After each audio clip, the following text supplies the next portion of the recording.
ជំរាបសួរពុកម៉ែបងប្អូនថ្ងៃនេះអតិថិជនគាត់បានយក iPhone បាទ13 Pro Max យកមកធ្វើការផ្លាស់ប្ដូរថ្មនៅហាងកម្មករ Fix Mobile Service របស់យើងបាទអញ្ចឹងសម្រាប់ពុកម៉ែបងប្អូនដែលមាននៅទូរស័ព្ទ iPhone គ្រប់ model ទាំងអស់តែម្ដងដែលមានបញ្ហាថ្មប៉ោង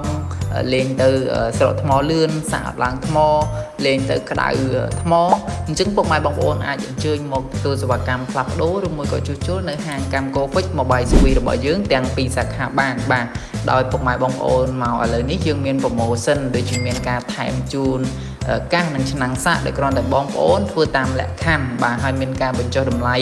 15% ទៅ 30% ទៅតាមសេរីតាម model ទៀតហើយយើងមានការធានាជូនបងប្អូនត្រឹមត្រូវណាអញ្ចឹងអរគុណពុកម៉ែបងប្អូនយើងជួបគ្នាវីដេអូក្រោយបញ្ហាទាំងអស់នេះឈប់បារម្ភទៅបងប្អូនអាចអញ្ជើញមកទទួលសេវាកម្មជួសជុលនិងផ្លាស់ប្ដូរនៅហាងកម្មករ Fix Mobile Service របស់យើងបាន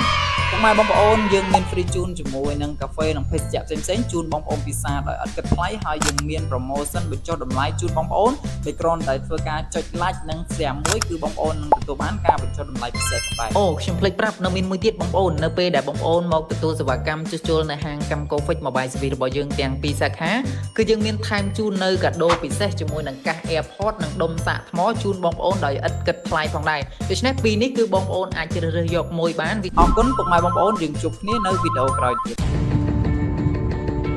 កម្មគូ Fix មជ្ឈមណ្ឌលជួសជុលសប្តាហ៍ទំនើបធានានូវគុណភាពតម្លៃសមរម្យសេវាកម្មរហ័សទាន់ចិត្ត